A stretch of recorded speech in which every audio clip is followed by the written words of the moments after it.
6 months after I buried my husband, a bank I'd never done business with called to tell me about an account with my name nowhere on it and a stranger's name right beside his. The woman on the phone was kind. She had no idea she was handing me the worst day of my life since the funeral, and the best one, too, though it would take me a long while to understand that. My name is Eleanor Ashcroft. I'm 72 years old. For 49 years, I was married to a man named Harold, who fixed school buses for the county and never once in all that time kept a secret from me that I knew about. That last part turned out to be the lie I told myself to get through the mornings. Harold died on a Tuesday in October. He went out to the shed to sharpen the mower blades, the way he did every fall, and he sat down on the old milk crate he used for a stool, and his heart just stopped. I found him at 4 in the afternoon with the whetstone still in his hand. The doctor said he didn't suffer. I have thought about that sentence more times than I can count, and I still don't know if it is a comfort or just something they say. The funeral was small. Harold would have wanted it small. Our pastor, Tom Bridwell, read from the book of Ruth, of all things, and I remember thinking that was a strange choice, but I didn't say anything. Later, I would understand it was not strange at all. Our 2 children came. Bradford flew in from Charlotte, where he manages other people's money and wears shoes that cost more than my husband made in a month. Linda drove up from Raleigh in a car that still had the dealer plates on it. They stood on either side of me at the graveside, like a pair of bookends holding up a woman who was barely a book anymore. They stayed 3 days. Bradford spent most of the second one on his phone, walking circles in the backyard, talking numbers to somebody in a voice he thought I couldn't hear. Linda cleaned my kitchen without being asked and told me twice that the house was too big for one person now. On the morning they left, Bradford hugged me at the door and said, "Mom, when you're ready, we should talk about the estate. There's no rush, but we should be smart about this." He said the word smart the way other men say the word love. Then they were gone, and the house went quiet in a way I'd never heard in 49 years. I learned that grief is mostly silence. It is the second cup of coffee you pour out of habit and then remember you don't need. It is his side of the bed staying made. It is reaching for the phone to tell him something funny and finding nobody on the other end. I got through the winter the way you get through a long cold. I paid the bills. I fed the cat, who was really his cat, and had taken to sleeping on his pillow.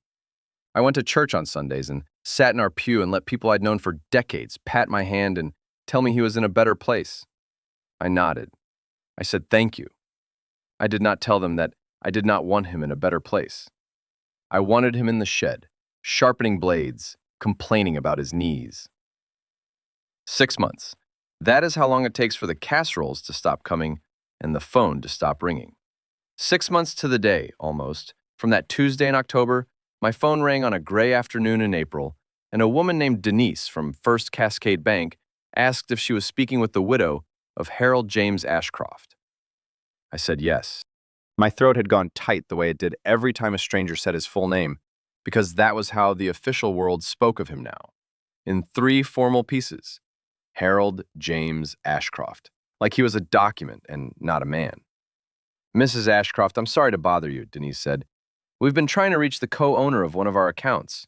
We sent letters, but they came back. I'm calling because your husband's name is on the account, and our records show he passed. I'm very sorry for your loss." "First Cascade," I said. "We don't bank at First Cascade. We've been with Farmers Trust on Main Street since 1974. There was a pause. I could hear her typing. "This account has been with us since 1994, she said. "It's a joint account. The primary holder is a Ruth Ellison. Your husband is listed as the secondary." Another pause.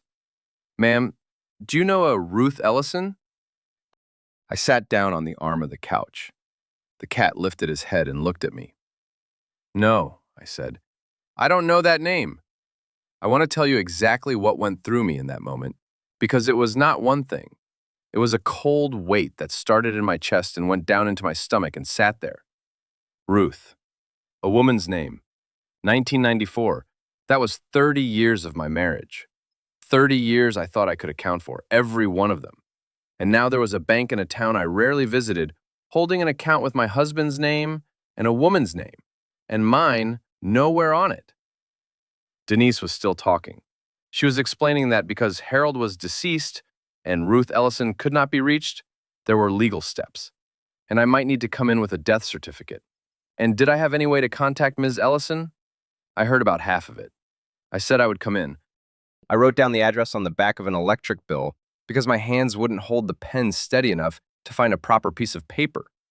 Then I hung up, and I sat in that quiet house, and for the first time since the funeral, I was angry at him. Not sad, angry. It felt like a betrayal to feel it, and I felt it anyway. To understand what came next, you have to understand Harold. And to understand Harold, you have to go back a long way, further than that bank account, all the way back to 1975, which was the year we bought this house and the year the fire happened, though I didn't connect those two things until much later, sitting in a bank office with a letter shaking in my hands. Harold Ashcroft was a quiet man, not cold, quiet the way deep water is quiet. He grew up on a hardscrabble farm outside of Millhaven, and he learned early that talking didn't fix anything. Engines got you somewhere. Words just made noise. When I met him at a church social in 1972, he didn't sweet-talk me. He fixed the wobbly leg on the folding table where the pies were, right there in his good Sunday clothes. And he did it so the table wouldn't spill the strawberry rhubarb that my mother had made. And I thought, there is a man who fixes the thing in front of him instead of complaining about it. I married him 14 months later. For most of our marriage, he worked for the county school district, keeping the buses running. 41 years. He knew every bus by its rattle. He'd come home smelling of diesel and cold metal, and he'd wash his hands twice at the kitchen sink. And I would have supper on the table, and that was our life. It was not an exciting life. It was a good one. We raised Bradford and Linda in this house. We put them through school. We watched them grow up and grow ambitious and grow, if I'm honest, a little ashamed of where they came from. Bradford was the one who changed the most. Somewhere around the time he made his first real money in Charlotte, he started correcting the way I talked. He'd come home for Thanksgiving and look at the house like he was pricing it. He married a woman named Whitney, who called our town quaint, the way you'd call a stray dog dirty. Linda followed her brother's lead, the way she always had. She got a real estate license and started dropping words like equity and liquidity at the dinner table, and Harold would just eat his pie and let it wash over him. The thing you need to know is that our children were not cruel. Not the way you read about. They were something quieter and colder than cruel. They were absent. They called on holidays. They sent cards. But when Harold's knees gave out and he needed the ramp built, it was our neighbor Walt who came over with his tools. When I had my gallbladder out, it was the ladies from church who brought soup, not my daughter 2 hours away. Our children loved us the way you love an old coat you've outgrown, but can't quite throw away. And we let them, because that is what parents do. We told ourselves they were busy. We told ourselves it was enough.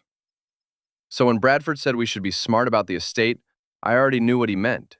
He meant the house, which was paid off and sitting on 3 acres that a developer had been sniffing around for 2 years.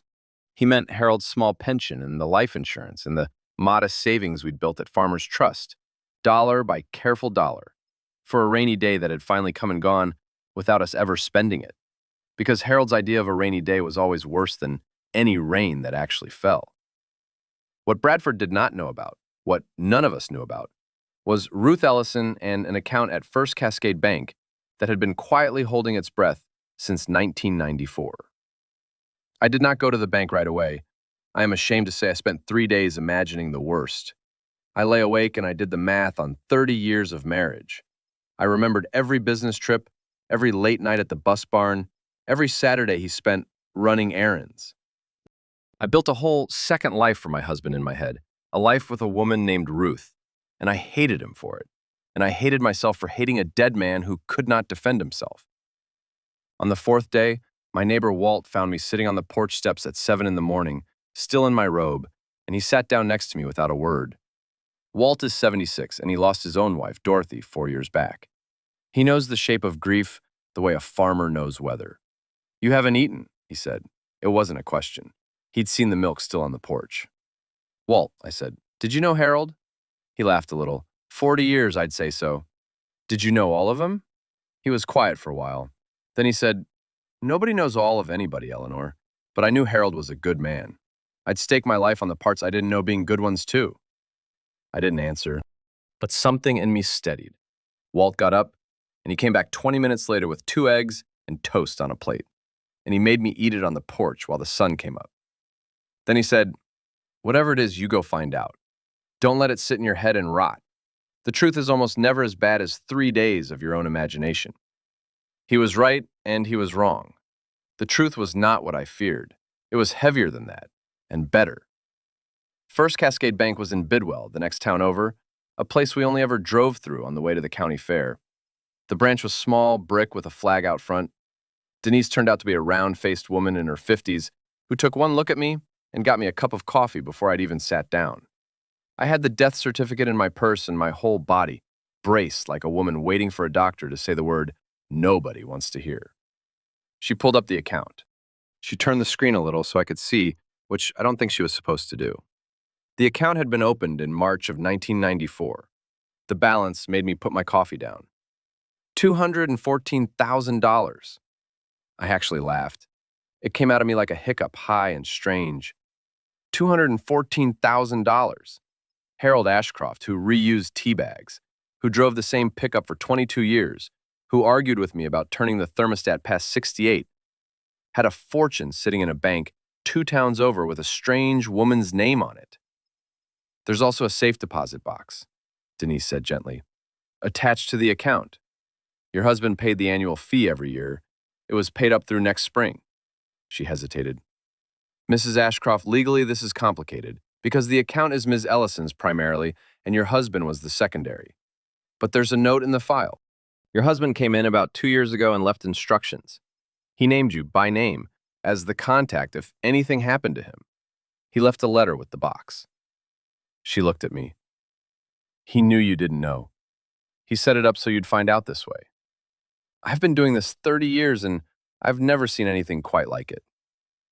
I couldn't speak. Denise, God bless her, just waited. They took me to the vault. Denise had the bank's key, and there was a second key that Harold had left in the file, in a sealed envelope with my name on it in his blocky mechanic's handwriting. Eleanor. Just that. When I saw his handwriting, I had to hold the edge of the counter. The box was long and gray. Denise slid it out and set it on the table in the little private room, and then she stepped out and closed the door, and left me alone with whatever my husband had spent 30 years hiding. Inside, there was not what I expected. There were no photographs of a mistress. There was a stack of papers held together with a rubber band that had gone brittle, and a smaller envelope, and underneath everything, a child's drawing.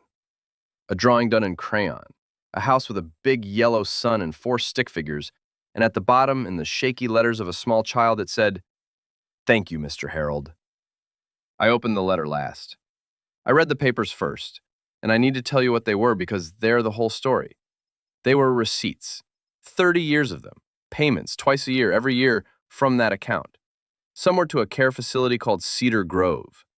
Some were to a special school 2 counties over. Some were medical, physical therapy, a wheelchair, a specialized van. And clipped to the oldest one was a newspaper clipping, yellowed and soft as cloth, from October of 1975. I remembered 1975. It was the year we bought this house. It was also the year of the Ellison fire, though I had forgotten the name until I saw it in that headline. Family of 4 escapes blaze. Father critical. I remembered it the way you remember old town tragedies, at a distance. A house on the county road had gone up in the night. The father had gone back in for the youngest child, and both of them were badly hurt. The father lived, but he never worked again. The child, a little girl, survived with burns, and the paper said, other injuries. What the paper did not say, what I learned from Harold's letter, was that my husband had been there. In 1975, Harold volunteered with the county fire company. I knew that. What I did not know, in 50 years of marriage, was what happened the night of the Ellison fire. He had never once spoken of it, not a word. And now, in his own hand, he told me. His letter was not long. Harold was never long. I have it memorized now. Eleanor.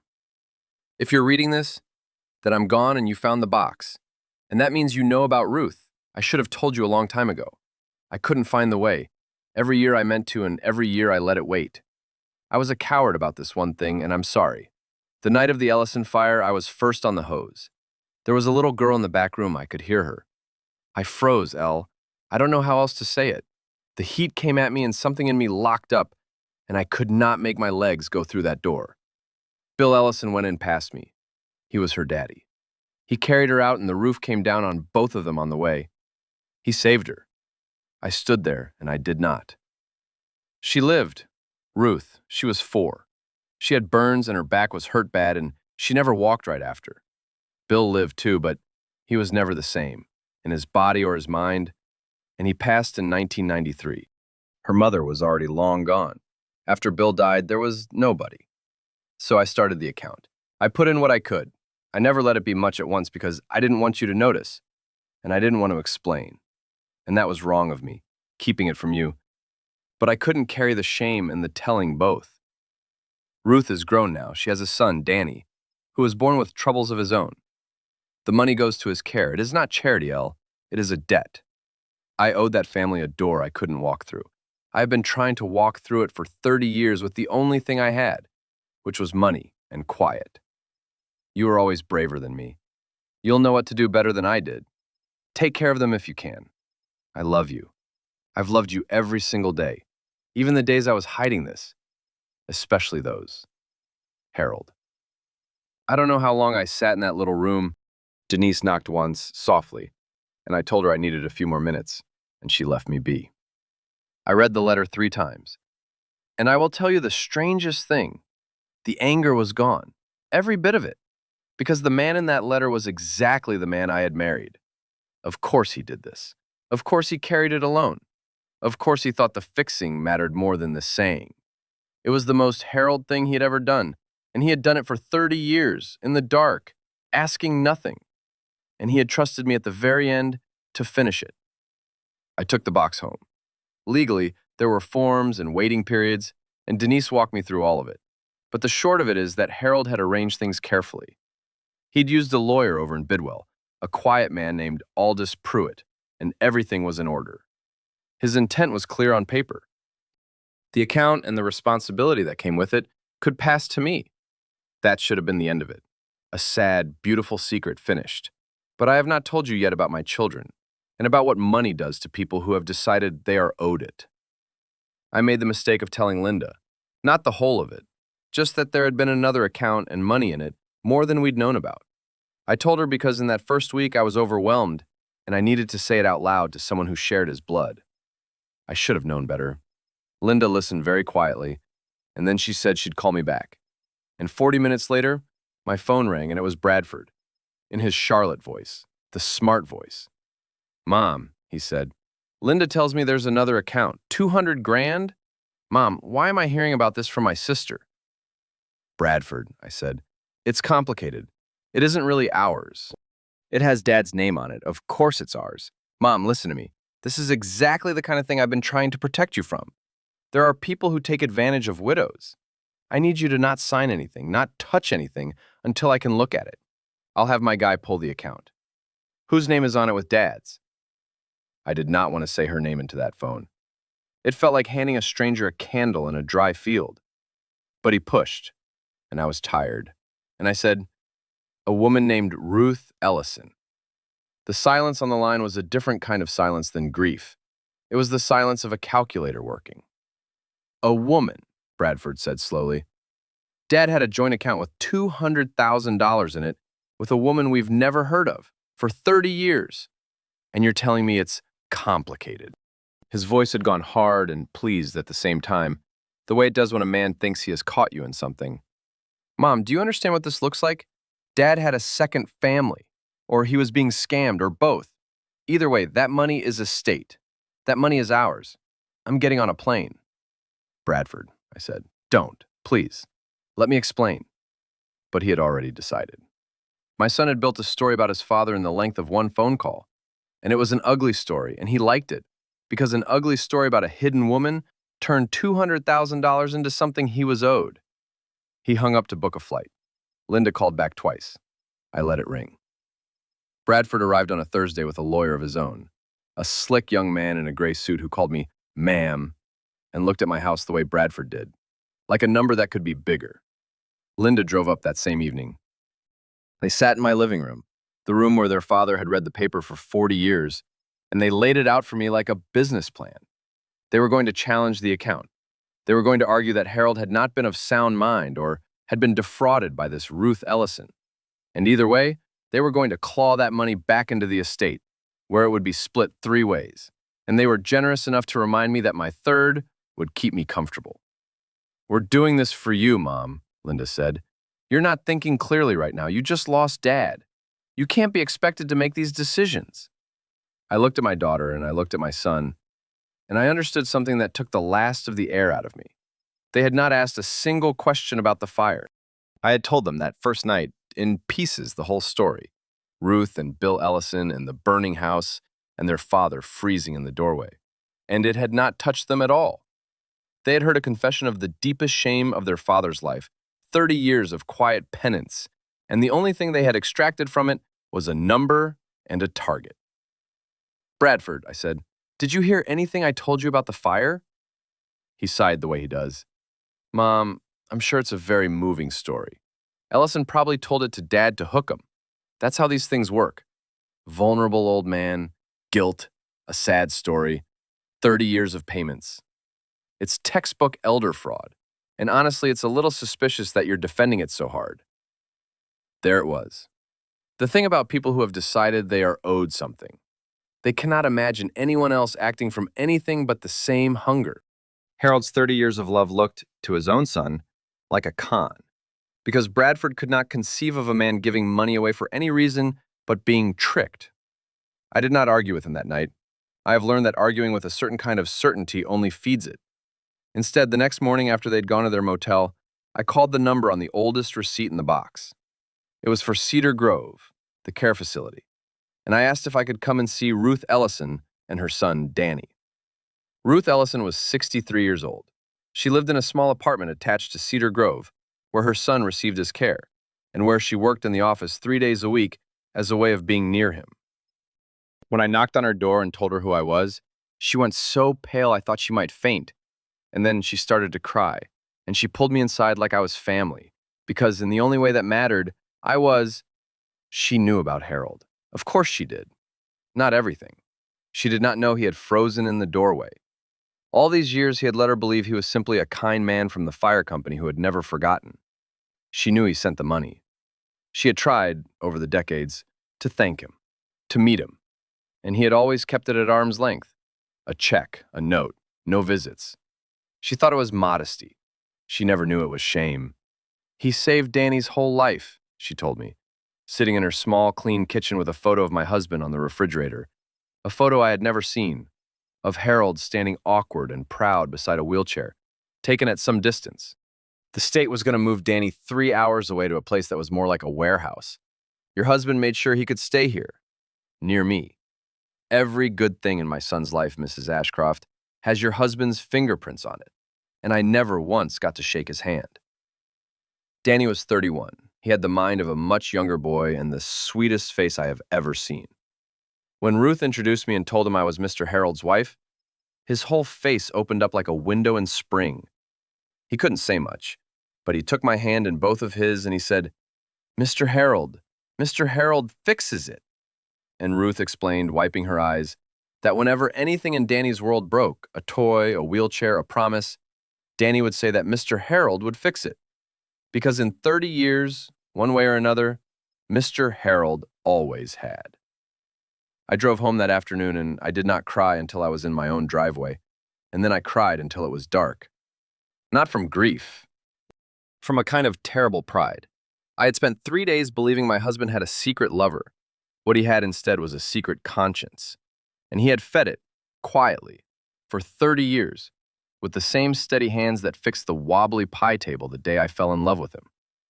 And I knew, sitting in that driveway, exactly what I was going to do, and exactly what it was going to cost me, with my own children.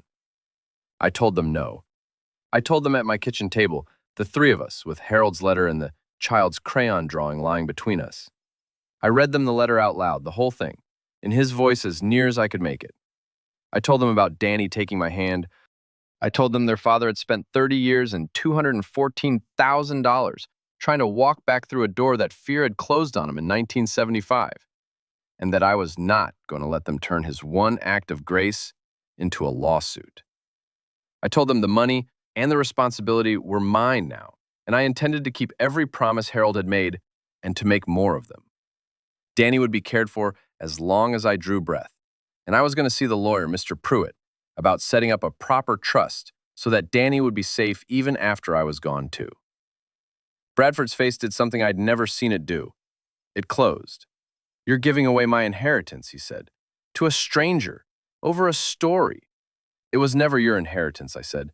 "It was your father's debt, and it's my honor to pay it."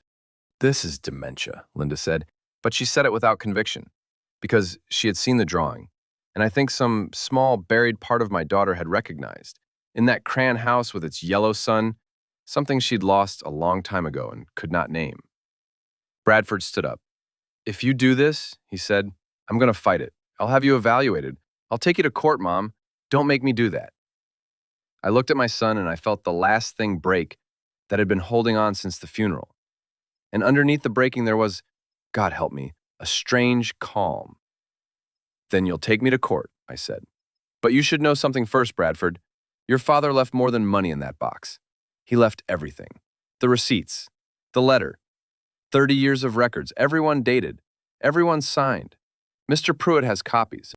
If you drag your dead father's name into a courtroom and call him a fraud and a fool, I will let the whole town read that letter. I'll let them read what he did the night of the fire, and I'll let them read what he did every year for 30 years after. And then we'll see who the county thinks lost their mind." He did take me to court. I want you to know that, because I do not want you to think this ended in a warm reconciliation over pie. My son filed a petition to have my competency evaluated and to freeze the account. For 3 months, my daughter did not speak to me. There were letters from lawyers. There were forms. There was a very kind, very tired doctor who asked me what day it was and who the president was, and then asked me, off the record, why on earth my children were doing this. And I told him, and he shook his head and wrote that I was of perfectly sound mind, which I was, more sound than I had been in years. And here's the part I did not plan, the part that turned it. Harold's story got out, not because I spread it, because Ruth did. Ruth Ellison, who had spent her whole life being quiet and grateful, could not bear that the man who saved her son was being called a criminal in a courtroom by his own blood. So she went to the county paper. She sat down with a reporter, a young woman named Nora Beck, and she told the whole story. And she brought the photo from her refrigerator. And she brought Danny, who told the reporter, "Mr. Harold fixes it." The article ran on the front page of the county register on a Sunday in July.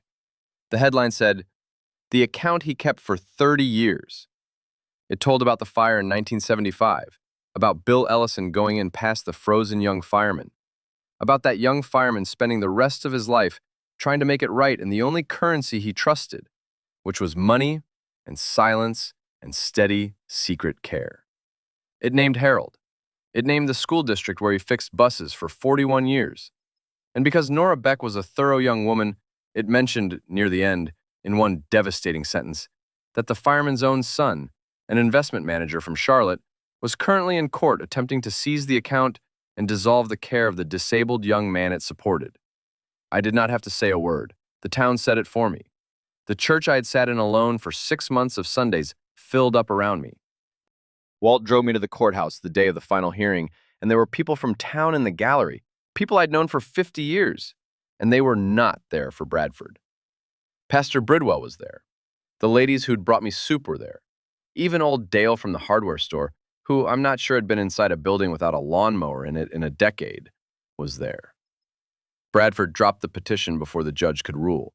His lawyer whispered to him for a long time, and then he stood up and withdrew everything, because a smart man from Charlotte finally understood that he had been about to win a lawsuit and lose everything else.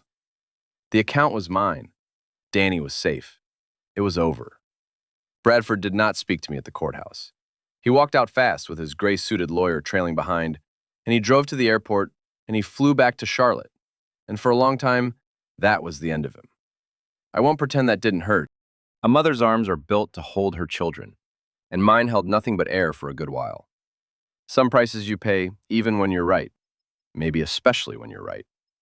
But Linda came back. My daughter showed up at my door in September, alone. No lawyer, no talk of equity. She stood on the porch where Walt had fed me eggs 6 months before, and she said, "I read the letter again, Mom. I made a copy of it that day. I've read it about 100 times. And then my grown daughter cried on my shoulder like a little girl, and she said the thing I had waited 30 years for one of my children to understand. She said, "He was better than us, wasn't he? He was just better than us, and we couldn't stand it." We drove to Cedar Grove together the next week. Linda met Danny. He took her hand in both of his and told her, "Mr. Harold fixes it." And my daughter, the real estate agent from Raleigh who priced everything, sat down on the floor of that care facility in her nice slacks and played a game of blocks with a 31-year-old man for 2 hours and did not check her phone once. That was almost a year ago now. I set up the trust with Mr. Pruitt so that Danny is safe no matter what happens to me. I go to Cedar Grove every Tuesday, which was the day Harold died, and I have made that the day I visit, so that the worst day of my week became something I look forward to. Ruth and I have become the kind of friends that only two women bound by the same good man could be. Sometimes we don't even talk about Harold. Sometimes we just shell peas on our little porch and watch Danny in the garden and let the quiet be a good quiet instead of an empty one. Bradford sent a card at Christmas. Just a card. It said, "I've been thinking about Dad, that's all. But I know my son, and I know what it costs a man like him to write even that much." And I wrote back one line. It said, "He'd have fixed it with you too, if you'd have let him. I don't know if he'll come home. I've stopped needing him to in order to be at peace. But I've left the porch light on, the way Harold always did, every single night, for anyone who might finally decide to walk up the steps. People ask me sometimes if I'm angry at Harold for keeping such a big thing secret for so long. I understand why they ask. For 3 days that April, I was angrier at him than I'd ever been. But I've had a year to sit with it now, and here's what I've come to. My husband was a man who could not save a little girl from a fire when he was young, and who spent the rest of his life proving to himself that he was not the man who froze in that doorway. He was wrong about himself. The frozen man in the doorway was there for a few seconds in 1975. The other man, the one who paid and asked for nothing, that was there for 30 years. That was the truth of him. The measure of a person is not the one worst second of their life. It is what they do with all the seconds after. He thought he was hiding a shame. He was really building a monument, in the only way he knew, quiet and steady and out of anyone's sight. And when he was gone, he trusted the one person who'd known him best to find it and finish it. He was right to trust me. It's the finest thing anyone has ever asked me to do. So that is the story of the phone call I got 6 months after I buried my husband, from a bank I had never heard of, about an account with a stranger's name on it. I thought that call was going to tell me my whole marriage was a lie. Instead, it told me my marriage was truer and deeper than I had ever known, and that the quiet man I'd loved for 49 years had a whole cathedral built inside him where I'd only ever seen the plain front door. If you've listened this far, sit with this one thing before you go. Somewhere in your own life, there is probably a quiet person, a man or a woman who fixes the thing in front of them and never says why. Ask them why, while you still can. Some of the largest hearts are kept in the smallest, most silent rooms. And some accounts don't show up on any statement at all, but they are the richest thing a person ever leaves behind. Harold used to say a man is judged twice, once for the door he couldn't walk through, and once for every step he took after. I didn't understand that for 49 years. I understand it now. And every Tuesday, when Danny takes my hand in both of his and tells me Mr. Harold fixes it, I understand it a little more. The porch light is still on, the house isn't so quiet anymore, and somewhere, I have to believe, a man who spent 30 years unable to walk through one door has finally walked through it and found a little girl on the other side, grown up and safe, waiting to shake his hand.